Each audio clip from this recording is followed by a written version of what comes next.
حلم الحصول على وحدة سكنية في العراق أصبح من المعجزات بالنسبة للمواطن البسيط.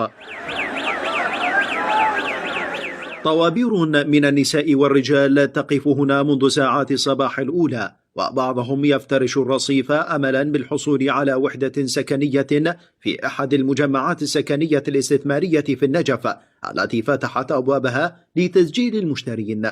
عندنا نظام الكتروني، عندنا نظام القوعة الورقية، ممكن تجميع كل الأوراق من عندهم، ولا الازدحام هذا والضجة والنساء والرجال، وحتى لحد الآن لا الشرطة مرتاحين ولا المراجعين مرتاحين، والثقافة صارت بين الناس وبين العرفية اللي يجون ياخذون للعمل للاستثمار، يعني مو للسكن او الحاله اللي صاحب العقار اللي يريد يسكن ما يحصل. ما عندنا خاله لو كان قاعدين بالايجارات، والله مقضيها بالايجارات، محلاتنا بالايجار، بيوتنا بالايجار، شلال نستفاد من الدوله، من بعد نستفاد؟ من الدوله ما قاعده تعطينا، نتيجه السكنيه هم تجي حقنا الشرطه هنا ماكو وضعيه هيك، يعني شلون بينا هسه احنا؟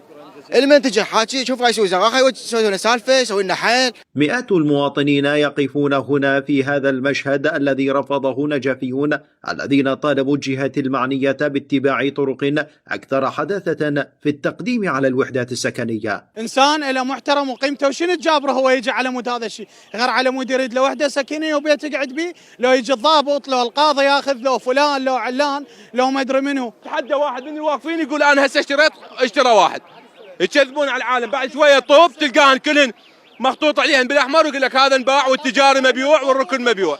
ويتساءل المواطنون عن دور هيئة الاستثمار في متابعة هذه الشركات الاستثمارية التي تتبع هكذا وسائل في التسويق لمشاريعها السكنية التي تجعل فرصة حصول المواطن على وحدة سكنية بعيدة المنال. من النجف، محمد الغالبي، وان نيوز.